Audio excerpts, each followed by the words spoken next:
Je suis Norbert Paquet, depuis assez longtemps, je trempe dans les dites nouvelles qui ne sont plus technologies et en particulier dans leur utilisation et usage dans la santé et dans la prospective correspondante. Je suis aussi délégué d'une association qui s'appelle EdiSanté, qui s'appelle maintenant EDES, parce qu'on s'occupe aussi du fait que le médico-social et le médical et le social, ça va travailler ensemble. Et je participe à Ruralytique depuis 5 ans, je crois. Et ce qui me frappe d'abord, c'est que chaque année, l'atelier consacré, ou la plénière, ça dépend, consacré à la santé, recueille un intérêt de plus en plus grand. Et c'est-à-dire qu'avant, les gens pensaient en général que la santé, c'était un monde très spécial. Les élus, les responsables, ils avaient raison.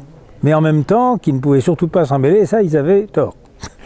Et donc, déjà ça, c'est un point important. Et cette année, bon, pas pour parler que de mon atelier, mais bon, cette année, j'étais très content qu'on ait pu avoir un représentant médecin et élu conseil général de l'étape, mais qu'on ait également une responsable infirmière nationale, et qui est aussi une infirmière de terrain, qu'on ait des représentants de l'aide à domicile avec la DMR, des représentants du financement en partie avec la mutualité agricole, et en même temps des gens qui travaillent sur la formation, intervenant de conseil régional. Donc on avait une... Bon, mais ça, c'est ce qui m'a plu aussi, c'est que d'abord les gens posaient des questions, ils étaient vraiment intéressés, et surtout, mais c'était vrai pour tout Ruralytique, pour ce que j'en ai vu en dehors, bien sûr, de mon atelier.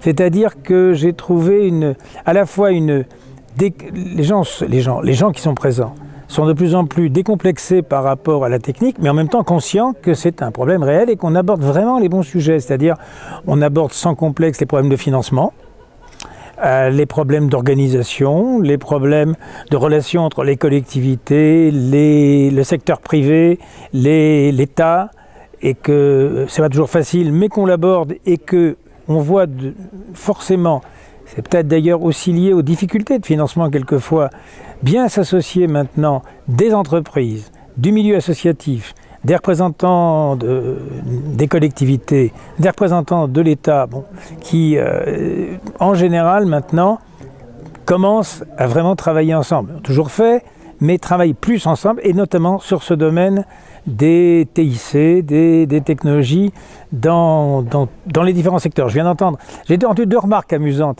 L'une, là, de la responsable de quelqu'un qui parlait du tourisme, on fait des parcours touristiques, il faut associer toute la population.